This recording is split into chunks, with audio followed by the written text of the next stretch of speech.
Why does this country have so many citizens seeking refuge and asylum in other countries? Hello, welcome to Open Tierra.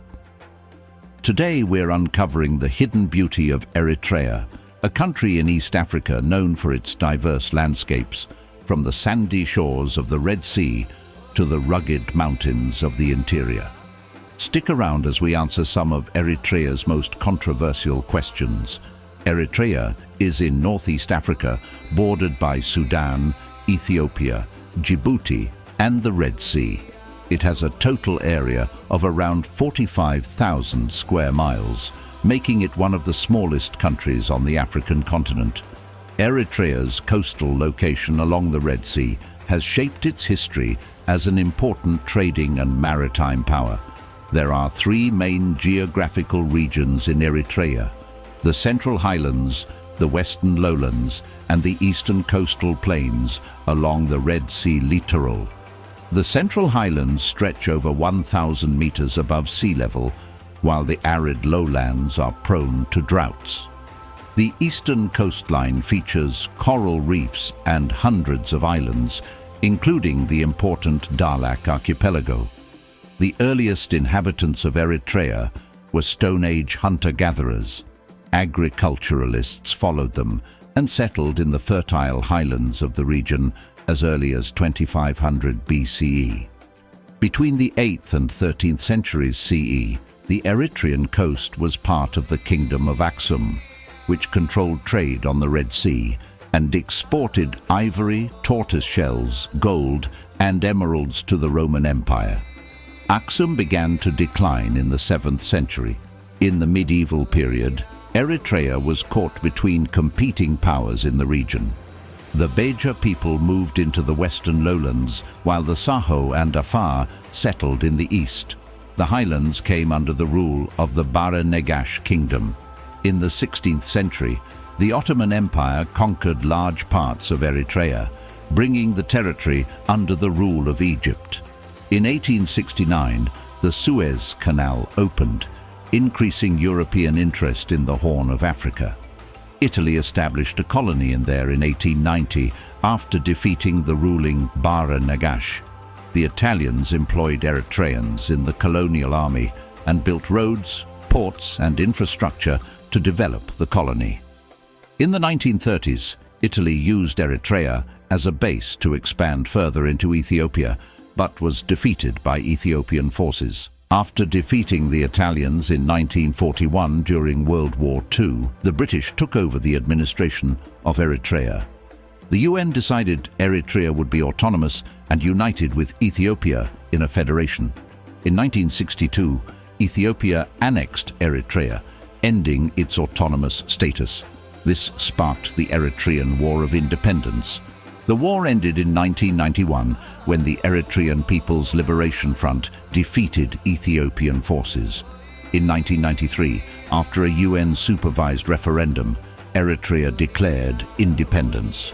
Border clashes with Ethiopia led to a bloody two-year war from 1998 to 2000. The border dispute remains unresolved. They have remained a one-party state under President Isaias Afwerki since independence. Eritrea has seen rule by various powers and empires throughout its long history. After a 30-year war, they gained independence in 1993. Its location along the Red Sea coast has shaped its history and remains significant today. The World Bank estimates that Eritrea's population is about 3.6 million as of 2022. The Tigrinya make up around 50% of the population and inhabit the central and southern highlands. The Tigre are the second largest group at around 31% of the population and live in the north and west lowlands. The Saho reside in the eastern lowlands near the Red Sea coast. The small Afar population occupies the southeastern tip of the country. There are also other smaller ethnic minority groups, such as the Bilen, Kunama, Nara, and Rashaida. Tigrinya and Arabic are the most widely spoken languages here. Tigrinya is used by the Tigrinya people, while the Rashaida and Saho groups speak Arabic. Other languages include Tigre, Afar, Saho, Kunama, Bilen, Nara, and Hedareb. English is used in schools and business. As a former Italian colony, some Eritreans also speak Italian. Religions found in Eritrea include Christianity, Islam, and indigenous beliefs. Most Christians belong to Orthodox churches, like the Eritrean Orthodox Tewahedo Church. Sunni Islam is the main Muslim denomination.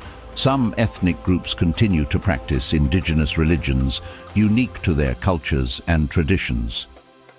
Eritrea is one of the world's least developed countries, with a largely agriculture-based economy. The country's GDP is around $2 billion as of 2022, according to World Bank estimates. Agriculture employs about 80% of the workforce and accounts for 12% of the GDP in Eritrea.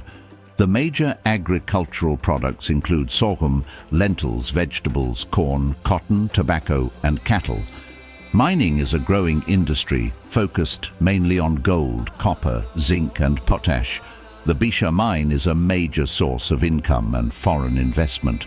However, attracting sustained foreign investment in mining remains difficult due to international sanctions and political isolation. Eritrea also has considerable marine resources with high-value fisheries in the Red Sea. Fisheries products are both consumed locally and exported. Manufacturing, transportation, financial services, and wholesale retail trade make up the rest of the economy, but still need to be developed. In particular, the lack of adequate infrastructure, especially in energy, transportation, and telecommunications, hinders economic growth. The border conflict with Ethiopia has also severely hurt the economy in recent decades. Eritrea's heavy reliance on remittances from its large diaspora leaves the economy vulnerable to external shocks. Eritrea gained independence in 1993 after a 30-year war with Ethiopia. It has no national elections or independent media. The People's Front for Democracy and Justice is the only legal political party and has ruled since independence under President Isaias Afwerki. The judiciary and National Assembly hold predominantly ceremonial roles. Within Eritrea, the government actively suppresses dissent and curtails civil liberties, frequently resorting to arbitrary detention, torture, forced labor, and limitations on freedom of expression, press, and assembly. Mandatory and potentially indefinite military conscription is enforced, drawing a clear red line against criticism of the president. Their closed authoritarian system and systematic rights abuses drive thousands to leave each month at great risk. Granting asylum is complicated by difficulty verifying repression. However, evidence indicates Eritreans have valid reasons to flee, even if their lives are not directly threatened. More openness and reforms could stem the exodus. Eritrea has a strong storytelling tradition dating back centuries that continues in its modern literature. In the early 20th century, the main languages used in Eritrean literature were Tigrinya, Arabic, and Italian. During the British administration in the 1940s, the first Tigrinya language newspaper was published and Tigrinya literary works emerged. In the 1950s and 1960s, pioneering Eritrean writers like Weldiab Weldemariam wrote books and poems criticizing colonial rule and expressing resistance. Weldiab's book Gebed Geba is considered the first Eritrean novel written in Tigrinya. Contemporary Eritrean literature covers themes like national identity, preserving cultural heritage, gender equality, and celebrating the country's unique landscapes and ethnic diversity. Writers like Saleh Gadi and Risom Haile draw on the oral storytelling traditions of their communities. From flavorful stews to the staple injera bread, Eritrean cuisine offers a unique blend of textures, spices, and ingredients. Here are some of dishes found in Eritrea. One of the most popular dishes is zigni, a thick spicy stew made with Berber spice mix and meat or vegetables like potato, carrots and cabbage. Zigni can be eaten as part of the daily meal or on special occasions. Injera is a staple of Eritrean cuisine. This sour and spongy flatbread is made by fermenting teff flour and water for several days. Injera is served under sauces and stews like zigni and topped with spiced butter or yogurt. The bread can be torn into pieces and used to scoop up food during the meal. Another common dish is shiro, a smooth ground chickpea stew. Onions, garlic, ginger and Berber spice mix are added to the chickpea flour to give it flavor. Shiro has a consistency similar to hummus and is served for breakfast paired with injera or bread. For breakfast or lighter meals, genfo is popular.